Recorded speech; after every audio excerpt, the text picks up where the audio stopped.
Okay, so this is the Aeris F11 freediving computer. I've had it for about a month now, and I thought I'd let you guys know what I think about the watch. Inside the box there's the Aeris F11. Got a strap extension, PC connectivity cable, and the software and manual on the disc. Okay, so here's the Aeris F11, and I guess the idea behind this watch was that more and more divers were pushing the limits of the Aeris F10. The Aeris F10 could go down to 100 meters, and more divers are starting to push the limits of the Aeris F10, diving close to and beyond 100 meters. So that really created the demand or the desire to create the Aeris F11. So looking at the watch, nice big digits. The bigger digits are even bigger than the F10. Easy to push buttons. Also again even bigger than the F10. Here's the PC connectivity port on the side. On the F10 it was on the back. The speaker has been repositioned to area that it's easier to hear. Here on the F10 it was on the back, definitely more difficult to hear. Looking at the back of the watch, the battery is still user replaceable, but it requires you to unscrew 4 screws, while the F10 was quite an easy, this thing twists out and you can replace the battery pretty easily. This is going to take a lot more care. You can do it yourself, but maybe it's better to send the battery in if you want to send the watch in to get the battery replaced if you want to be safer. The battery capacity is increased on the F11. There's a bigger battery in there. Strap, really nice strap, really soft, flexible, nice new buckle, it sits really flat and comfortably. This strap is definitely an improvement over the F10.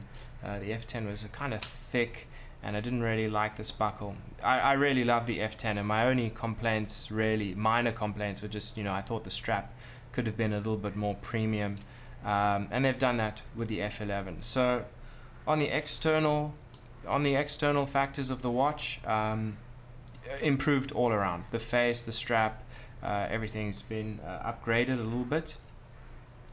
Oh yes, last thing, the light is now on the bottom here. On the F10 it was on the side, so when it's on your wrist it's facing away from you.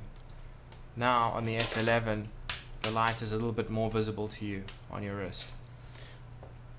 Okay, so some other features that that makes this watch quite popular and would be quite attractive to deep divers is the fact that there's now 6 depth alarms on this watch.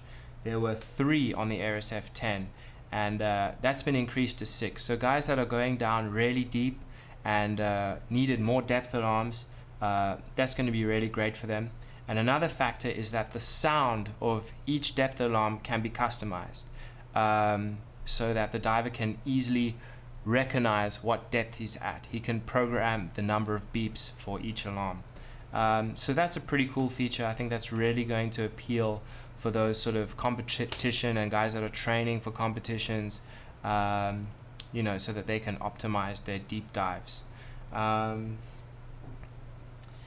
than that, it's pretty much most of the functions are pretty much the same as in the F10, and I've explained most of the functions of the F10 in my F10 review, so I don't want to go through and explain everything again.